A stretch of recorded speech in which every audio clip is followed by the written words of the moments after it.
नमस्कार पशुपालक मित्रांनो, स्वागत आहे आपलं आधुनिक शेती या चॅनलवरती। मी सरस्वती चंद्र चिंचोलकर आणि आज आपण पाहूया कालवड जन्माला घालण्या अगोदर पासूनचे ते थेट कालवड 6 महिन्याची होईपर्यंतचे ठोक ताळे। मित्रांनो, सर्वप्रथम हे लक्षात घ्या की शुद्ध बीजापोटी फळे रसाळ गोमटी हेच सत्य आहे। आपल्याला यासाठी वळूचं जे सिलेक्शन आहे, वळूची निवड जी आहे ती उत्तम असली पाहिजे। वळूमध्ये आपण काय काय पाहणार आहे? उच्च दुग्धोत्पादन क्षमता, दुसरं फर्टिलिटी इंडेक्स। फर्टिलिटी इंडेक्समध्ये 3 गोष्टी येतात, DPR, HCR आणि CCR, हे सगळेच्या सगळे प्लसमध्ये पाहिजेत। तिसरी गोष्ट जी आहे की आपल्याला सेक्सेल सिमेनच वापरायचं आहे, ज्यामुळे फक्त कालवडीत जन्माला येतील। आणि ज्या शेतकऱ्यांकडे आर्थिक क्षमता आहे त्यांनी एम्ब्रियो ट्रान्सप्लांट म्हणजे भ्रूण प्रत्यारोपण हे देखील पाहिलं पाहिजे। त्यामध्ये आपल्याला उत्कृष्ट कालवड जन्माला घालता येते। ह्या झाल्या पहिल्या गोष्टी आपल्याला।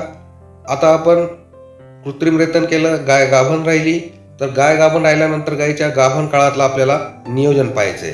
गर्भाशयातील वासराचं नियोजन मॅनेजमेंट आपल्याला पाहायची आहे। तर काय मॅनेजमेंट असली पाहिजे? तर गायीचं आहाराचं व्यवस्थापन, आहाराची मॅनेजमेंट।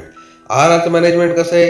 गाभण गायीचा जो आहार आहे तोच त्या गर्भातील वासराचा आहार आहे, हे लक्षात घ्या। त्यामुळे आपल्याला गायीला व्यवस्थित संतुलित आहार द्यायचा आहे, मिनरल मिक्सचर द्यायचं आहे, मीठ सोडा वगैरे व्यवस्थित देत राहायचं आहे। दुसरी गोष्ट आहे, गाय वेळेत आटवणं महत्वाचं आहे। वासराची 60 ते 70% वाढ ही शेवटच्या 3 महिन्यात होत असते। वासराला वाढीसाठी आवश्यक पोषक घटक त्याच काळात आपण उपलब्ध करून दिले पाहिजेत आणि कासेला आराम मिळायला पाहिजे, यासाठी आपण गाय आटवीत असतो। आता हे उरलेले 2 महिने गाय भाकड राहणार आहे, तर भाकड काळामध्ये आपल्याला गायीकडे विशेष लक्ष द्यायचं आहे। भाकड काळामध्ये आपल्याला पशुखाद्याचा योग्य वापर करायचा आहे, अधिक दर्जेदार प्रोटीनयुक्त आणि एनर्जीयुक्त तिला आहार द्यायचा आहे। याविषयी आपल्या चॅनलवरती व्हिडिओ उपलब्ध आहे, तो आपण पाहावा। ट्रान्झिशन फीड सारखी गोष्ट आपण या काळात गायीला दिली पाहिजे। त्याबरोबर गायीमध्ये मिनरल मिक्सचर सतत देत राहणं फार महत्वाचं आहे। मिनरल मिक्सचर बद्दल आपल्यातल्या काही मित्रांना गैरसमज असतात की मिनरल मिक्सचर देखील बंद करायचंय। असं काहीही नाही मित्रांनो, गायीचं मिनरल मिक्सचर, मीठ या गोष्टी चालूच राहिल्या पाहिजेत। मीठ किती द्यायचंय? तर 30 ग्रॅम दररोज द्यायचंय आणि मिनरल मिक्सचर किती द्यायचंय? 50 ते 100 ग्रॅम एका गायीला एका दिवसासाठी आपल्याला द्यायचं आहे। ही झाली गर्भाशयातल्या गोष्टी। शेवटच्या 21 दिवस आपल्याला मेटाबोलाइट सारखी पावडर सुद्धा वापरायची, ही गोष्ट लक्षात घ्या। शेवटच्या 5 दिवसाचं देखील विशेष मॅनेजमेंट आहे, त्यावरती देखील आपला व्हिडिओ आहे, तो देखील आपण पाहू शकता। वासरू जन्माला येण्या अगोदरच वासराची रोग प्रतिकारक शक्ती आपल्याला वाढविता येत असते। कशी? तर गायीला लसीकरण करून, साथीच्या आजाराविरुद्ध लसीकरण करून, घटसर्प, फऱ्या, लाळ खुरकूत इत्यादी रोगांचं जर आपण लसीकरण गायीला केलं तर गायीच्या चिकातूनच रोग प्रतिकारक क्षमता त्या वासराला येत असते। दुसरं म्हणजे गायीचं जंत निर्मूलन आवश्यक आहे। काही जंतांची लागण ही गर्भातच होत असते। 7व्या महिन्यानंतर आपल्याला आंतर आणि बाह्य परोपजीवींचं जंत निर्मूलन करणं आवश्यक आहे, परंतु हे जंत निर्मूलन आपण डॉक्टरांच्या सल्ल्याने केलं पाहिजे, कारण गाभण गायीला जंत निर्मूलन योग्य प्रकारे केलं नाही तर गायीला त्रास होण्याची शक्यता असते। आता कालवड जन्माला आल्यानंतर तिचं पहिल्या दिवसाचं मॅनेजमेंट फार महत्वाचं आहे। जन्माला आल्यानंतरचं कालवडीचं पहिल्या दिवसाचं मॅनेजमेंट व्यवस्थापन आपण पाहूया।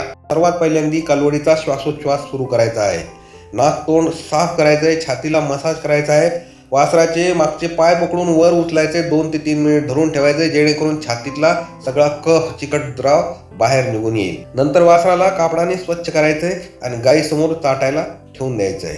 गायीने वासराला अर्धा तास ताटल्यानंतर वासरू बाजूला काढायचे, त्याच्या कोवळ्या नखा खोडायच्या आहेत, जेणेकरून त्याला उभे राहण्यासाठी मदत होईल। आणि महत्वाचं काम हे की वासराला चीक पाजायचा आहे। 1 तासाच्या आतमध्ये कमीत कमी 2 लिटर चीक आपण पाजला पाहिजे आणि 24 तासाच्या आत वासराच्या वजनाचा 10% चीक आपण पाजला पाहिजे। म्हणजे वासरू जर 40-45 किलोचा असेल तर त्याला कमीत कमी 4 ते 5 लिटर चीक आपण पाजला पाहिजे। हा चीक पाजताना 3 ते 4 वेळा विभागून पाजला तरी उत्तम। या चिकामुळे रोग प्रतिकारक क्षमता पहिल्या 21 दिवसासाठी तयार होते आणि ती आयुष्यभर सुद्धा टिकते। पहिल्या दिवसाचं आणखी एक काम आहे, ते म्हणजे वजन करायचे आणि वासराच्या जन्माची नोंद ठेवायची आहे। आता यानंतरचं काम काय? पहिल्या दिवसाचं मॅनेजमेंट सांगतोय बरं मी।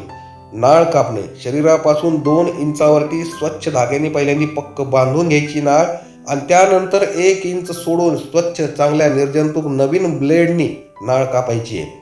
त्यानंतर त्या नाळीचं निर्जंतुकीकरण करायचं आहे। यासाठी काय करायचं मित्रांनो, बाटलीचं पूर्ण टोपण भरून आपल्याला टिंक्चर आयोडीन घ्यायचं आहे आणि त्यामध्ये आपल्याला ही नाळ 30 सेकंद बुडवून ठेवायची आहे आणि असं आपल्याला दिवसातून कमीत कमी 2 वेळा तरी करायचं आहे।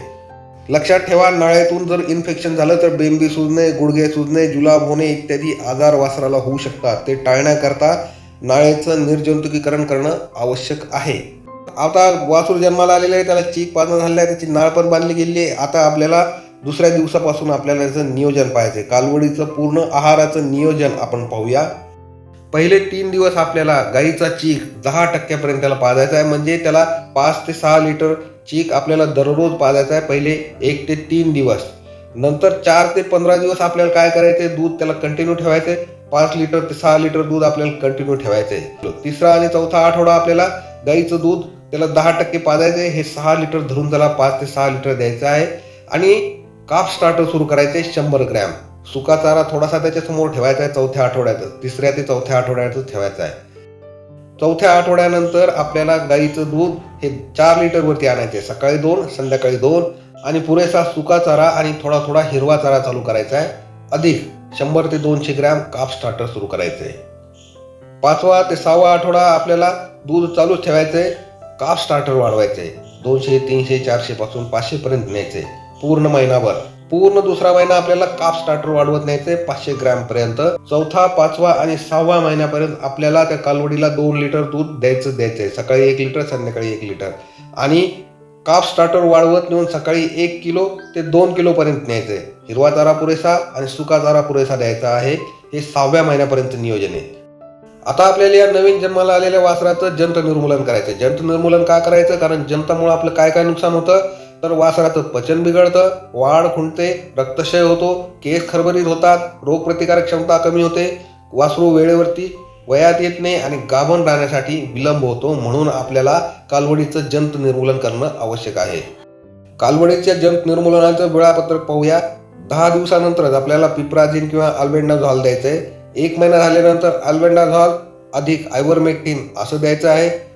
2 महिने झाल्यानंतर फेनबेंडाझोल द्यायचं आहे. 3 महिने पूर्ण झाल्यानंतर कालवडीला क्लोझोंडाल या औषधांनी आपल्याला जंत निर्मूलन करून घ्यायचंय. 4थ्या महिन्यामध्ये फेनबेंडाझोल अधिक आयव्हरमेक्टिन याने आपल्याला जंत निर्मूलन करायचंय. 5 महिने पूर्ण झाल्यानंतर आपल्याला अल्बेंडाझॉलनी पुन्हा एकदा जंत निर्मूलन करून घ्यायचंय. 6 महिने पूर्ण झाल्यानंतर डोरामेक्टिन किंवा आयव्हरमेक्टिन ह्या इंजेक्शनद्वारे आपल्याला कालवडीचं जंत निर्मूलन करून घ्यायचंय.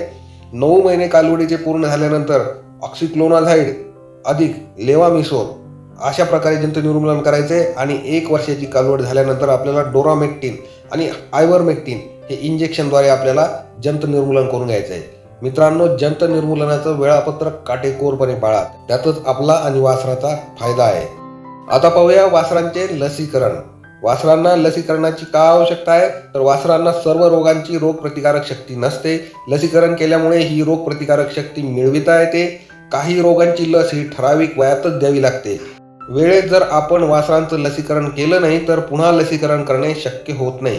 वेळापत्रकानुसार लसीकरण केल्यास आयुष्यभर त्या जनावराचं त्या रोगाविरुद्ध संरक्षण होत असतं.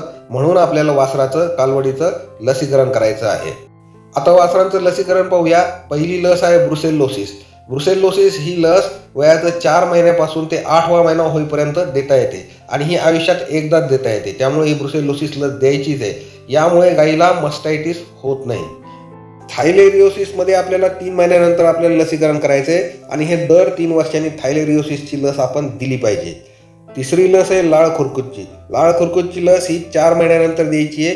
त्याला बूस्टर पुन्हा एकदा 1 महिन्यानंतर आपल्याला पुन्हा एकदा मात्रा द्यायची आहे आणि नंतर दर 6 महिन्यांनी आपल्याला लाळ खुरकुतची लस द्यायची आहे.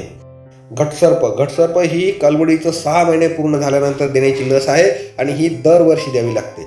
फऱ्या नावाची आणखी एक लस आहे. ती 6 महिन्यानंतर द्यावी लागते आणि ती दरवर्षी द्यावी लागते. एकंदरीत आपल्याला 5 लसी द्यायच्या आहेत. ब्रुसेलोसिस 4 महिन्यानंतर, थायलेरिओसिस 3 महिन्यानंतर, लाळ खुरकूत 4 महिन्यानंतर, घटसर्प आणि फऱ्या हे 6 महिन्यानंतर.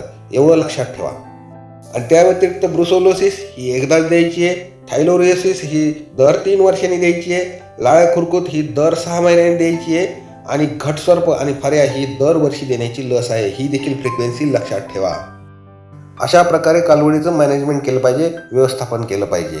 पुन्हा भेटूया नवीन व्हिडिओमध्ये. तोपर्यंत नमस्कार.